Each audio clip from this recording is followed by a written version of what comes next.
சேவை வரி ரத்து செய்ய வேண்டும் என்று உணர்த்துகிற ஒரு கூட்டத்துக்கு வருகை தந்து இங்கு அமர்ந்திருக்கின்ற அனைத்து சங்கங்களைச் சேர்ந்த சகோதரர்களே, பத்திரிகை சகோதரர்களே, தொலைக்காட்சி நண்பர்களே, காவல்துறை சகோதரர்களே, உங்கள் அனைவருக்கும் அன்பு கலந்த வணக்கத்தை தெரிவித்துக் கொள்கின்றேன். சேவை வரியை பற்றி அனைவரும் விலாவரியாக எடுத்துச் சொல்லிவிட்டார்கள். ஆனால் அன்பு அண்ணன் பிரகாசம் அவர்கள் பேசுகையில் சினிமா ஒரு சேவை, சினிமா ஒரு சேவை என்று சொல்லும் போது பகீர் பகீர் என்று என் இதயத்தில் எடுத்துக் கொண்டிருந்தது. இந்த சேவைக்காக தான் நான் வரி போடணும் சொன்னாலும் சொல்லிடுவாங்க. ஆனால் இப்போ அடுத்த பேசுறவங்களாம் இது சேவை சேவைன்னு சொல்லிடுறாங்க. இந்த சேவை வரியை பற்றி அனைவரும் புள்ளி விவரத்துடன் சிறப்பாக எடுத்துரைத்திருக்கிறார்கள். இதில் முதல்ல சொல்லணும்னா, இந்த சேவை வரியை எதற்காக ரத்து செய்ய வேண்டும் என்று கூட மத்திய அரசு நம்ம கேட்கலாம். ஏன்னா பல பேர் கிட்டத்தட்ட there is lot of people எல்லாருமே சேர்த்து பார்த்தீங்கன்னா கிட்டத்தட்ட 150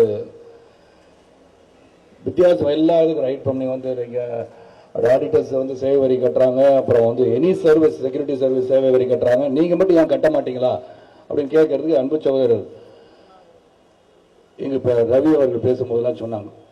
அதாவது இந்த இண்டஸ்ட்ரி தான் it's very elusive, very fluid state தான் இந்த இண்டஸ்ட்ரி.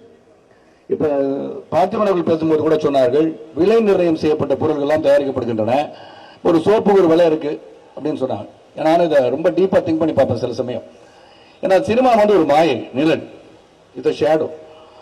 அதுல அந்த என்டையர் முந்தி பாத்தீங்கன்னா பிளாக் அண்ட் ஒயிட் படத்துல அந்த படம் அது உள்ள இருக்கிறது எல்லாமே talents. Everybody's talents go into that.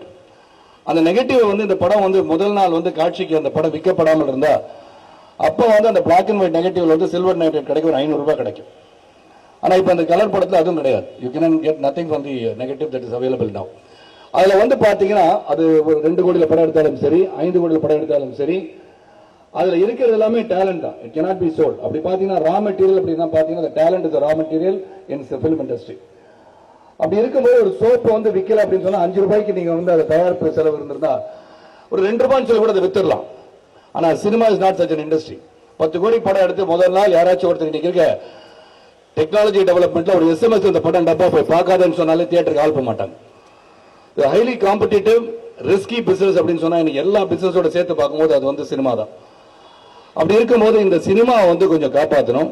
இங்க பிரகாசம் அவர்கள் பேசும்போது சொன்னார்கள், இன்னைக்கு நீங்க பாத்தீங்கன்னா உலகத்துல நம்ம இந்தியா கலாச்சார ரீதியில் மிகவும் வேகமாக வளர்ந்து கொண்டிருக்கிற சூழ்நிலை, மேலை நாடுகளை தழுவுகின்ற கலாச்சாரம் உருவாகி இருக்கிறது.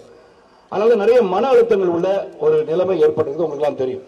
அண்மையில் கூட ஒரு ஆசிரியை கொலை செய்யப்பட்டதெல்லாம் நீங்க பாத்தீங்க. அது காரணம் வேற ஒன்றும் கிடையாது, சினிமா கிடைக்கல, ஒரு மன அழுத்தம். அந்த மன அழுத்தம் it's stressful life everybody is facing. அந்த ஸ்ட்ரெஸ்ஃபுல் லைஃப்க்கு டீஸ்ட்ரெஸ் பண்றதுனா அது ஒரு என்டர்டெயின்மெண்ட் இண்டஸ்ட்ரி தான்.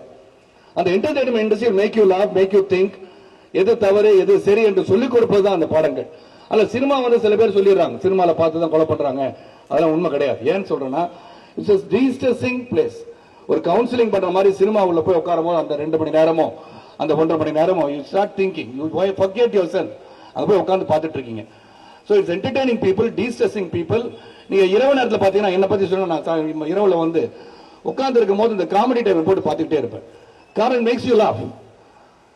அப்ப it's an entertaining aspect but de-stresses you. அதனால அந்த சினிமா என்ற இந்த ஒரு மிகப்பெரிய industry is suffering, it's reeling without any kind of financial help. அதான் இங்க தான அவர்கள் பேசும்போது சொன்னார்கள், முதல்ல லோன் கொடுத்துட்டு இருந்தாங்க, negative based loan was there, now it is collateral based loan. அதுக்கு நீங்க ப்ராப்பர்ட்டி கொடுக்கணும், எல்லாத்தையும் கொடுக்கணும். இது அசம்ஷன் தான். முக்தா அவர்கள் பெரியவர்கள் பேசும்போது சொன்னாங்க, இட்ஸ் an assumption. இது ஓடும் நினைச்சு எல்லாம் படம் எடுக்கிறாங்க. சில பேர் கூட கேட்பாங்க, கிண்டல் பண்ணவங்க கேலி பண்ணவங்க கேட்பாங்க, அப்புறம் எதுக்கு படம் எடுக்கிறீங்க, வேற தொழில் போனா வேற தொழில் எனக்கு தெரியாது. அதான் இதனுடைய பெரிய fallacy. We don't know any other profession. We have come here டேலண்ட்டை வச்சு தொழில் நடப்பதுக்காக வந்தவர்கள் தான் நீங்க உட்கார்ந்திருக்க அனைவரும். ஆக this is the industry which has to be encouraged and given a pat on the back and supported by the central government. இங்க ஏற்கனவே entertainment tax we are paying in the state. இது ஒரு another tax service tax வரும்போது the property rights எல்லாமே once 10% at 10.3 from the producer to the distributor, from the distributor to the exhibitor again another 10.3, then exhibitor to the rent கொடுத்து வாங்குற அவங்களுக்கு 10.3. it's all multi tax ஆயிடுது.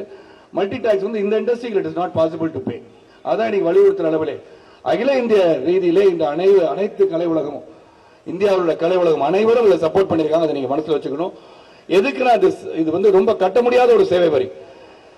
அதாவது உண்மையிலே சேவை செய்வர்களுக்கு நீங்க வரி போடக்கூடாது. சோசியல் சர்வீஸ் ஆர்கனைசேஷன் நீங்க வரி போடக்கூடாது. இது ஒரு சோசியல் சர்வீஸ் ஆர்கனைசேஷன் தான். இது எல்லாரும் நினைக்கிறாங்க. சினிமால வந்து இங்க பல பேர் சொல்லும்போது சொல்றாங்க, வெளியே சிரிச்சுட்டு உள்ள அழுதுட்டு இருக்கவங்க வந்து சினிமாக்காரர்கள் தான்.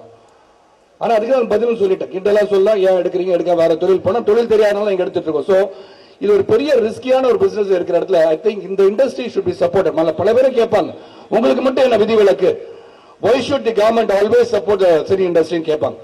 இப்போ வந்து இங்க ஸ்டேட் கவர்மெண்ட்ல கன்சிடரிங் திஸ் நலிந்து கொண்டிருக்கின்ற தொழில் என்ற காரணத்தினால்தான் இங்க வந்து யூ சர்டிபிகேட் வந்து அந்த டாக்ஸ் எக்ஸம்ஷன் ஆஃப் டாக்ஸ் வந்து பண்ணிருக்காங்க. அதுக்கு நம்ம பாராட்டவங்கள, ஏன்னா புரிந்து கொண்டுள்ளார்கள் இந்த கலை, இந்த தொழில் கலை தொழில் நசிந்து கொண்டிருக்கிறது என்ற அடிப்படையில் இவங்களுக்கு நம்ம வந்து இந்த exemption of tax has been given by the state government. அப்படி இருக்கும்போது இந்த இண்டஸ்ட்ரியை வந்து வளர்க்கணும். இப்போ வந்து பிரகாசம் அவர்கள் சொன்னார்கள், நம்ம வந்து இதை போய் படம் பார்க்கிறோம், உள்ள வந்து இதனால உள்ள போய் தியேட்டர்ல கொஞ்ச நேரம் அடைக்கப்பட்டிருப்பதால் இந்த கிரைம் எல்லாம் வந்து தடுக்கப்படும் சொல்றாங்க. I don't think we should go so deep into the subject of நாளைக்கு வந்து இந்த தியேட்டர்லாம் நம்ம மூடிட்டோம்னா கிரைம் will increase ன்னு சொல்லி நம்ம ஏற்கனவே இருக்கிற பிரச்சனை அதிகரிக்க கூடாது. என்னை பொறுத்த வரைக்கும் இந்த service tax should be considered by the central government. இது வந்து இன்று கூடி கலைகின்ற கூட்டமாக இல்லாமல் இதை மேலும் வலிமைப்படுத்தி நாம் வந்து டெல்லிக்கு போனா கூட, டெல்லிக்கு இங்க இருந்து போனோம்னா ஒரு 10,000 பேர் போனோன்ற மாதிரி போனோம். ஏன்னா we have to make it very clear that it is impossible for the film industry to pay the service tax. நீங்க மத்தவங்க கட்டுறாங்க, நீங்க கட்டணும் சொன்னா மத்தவங்களுக்கு எதுவும் சம்மந்தம் கிடையாது. We cannot be rated in the same platform. We cannot be in the same platform as the other industry. ஏன்னா சொல்லும்போது எல்லாரும் ரொம்ப சிம்பிளா சொல்லிடுறாங்க, why should they show this to the industry? இவங்க என்ன எப்ப பார்த்தாலும் வரி இது கேட்கறாங்க, சலுகை கேட்கறாங்க, மானியம் கேட்கறாங்கன்னு சொல்றாங்க. Because this industry is dying. The industry which entertains others is dying slowly. நீங்க சொன்ன மாதிரி 10 படம் ரிலீஸ் ஆனா 8 படம் தான், 8 படம் ஃபெயில் ஆகுதுன்னு சொல்றாங்க. கேட்கறதுக்கு வருத்தமா இருக்கு. Why is it failing கண்டுபிடிக்க முடியல. எல்லாருமே நல்ல படம் எடுக்கணும், இந்த படம் வெற்றிகரமா ஓடணும்னு படம் எடுக்கிறாங்க. ஆனா அது by so many reasons it fails. அப்ப ஃபெயில் ஆகும்போது the loss is huge. இப்ப loss is huge போது எங்க இருந்து வரி கட்டுவாங்க? ஒரு 5 கோடி வச்சு படம் எடுத்து is trying to sell it at 6 crores. ஆனா அந்த 6 crores 2 கோடி தான் கலெக்ட் ஆச்சுன்னா 4 கோடி லாஸ்ல இருக்கிற ஒரு தயாரிப்பாளர், ஒரு டிஸ்ட்ரிபியூட்டர், அந்த தியேட்டரை வந்து படம் வாங்கி போட்ட அந்த தியேட்டர் உரிமையாளர்கள் இந்த லாஸ்ல எப்படி டாக்ஸ் கட்டப்படும் நீங்க சிந்திச்சு பார்க்கணும். That is the point I want to make over here. அதனால இந்த சேவை வரி நிச்சயமாக கலை உலகத்துக்கு அந்த சேவை வரி சரியாக இருக்காது என்ற அடிப்படையில் தான் இதை ஏதோ மத்திய அரசை எதிர்த்து ஏதோ குரல் கொடுத்து கொண்டு நினைக்க வேண்டாம். ஒரு கோரிக்கை, நீங்கள் இதை தளர்த்த வேண்டும் என்ற கோரிக்கையை நாங்கள் எடுத்துச் சொல்ல விரும்புகிறோம். ஆக இந்த சேவை வரி கலை உலகத்துக்கு வேண்டாம் என்பதை எடுத்துரைத்து விடைபெறுகிறேன். நன்றி, வணக்கம். இந்த டாக்ஸ் யாரு மீன்படி பண்றதுன்னா, யாருக்குன்னா சார் சொன்னாங்க, ஷாருக் கான இல்ல சல்மான் கான இது மாதிரி 100 கோடி சம்பாதிக்க 200 கோடி சம்பாதிக்கிறான்னு.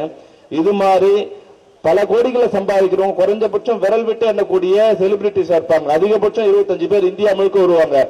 ஆனா இந்த இந்தியா முழுக்க இருக்க செலிபிரிட்டிஸே தங்கள் கண்ட்ரோல்ல கொண்டு வரதுக்கு மத்திய அரசாங்கம் இன்டைரக்டா ஒரு முயற்சி எடுத்து அது வரிங்கிற பேர்ல கொண்டு வந்திருக்குங்கிறது தான் வந்து ஒரு சந்தேகப்பட வேண்டிய சூழ்நிலையை இந்த அரசாங்கம் ஏற்படுத்தியிருக்கு.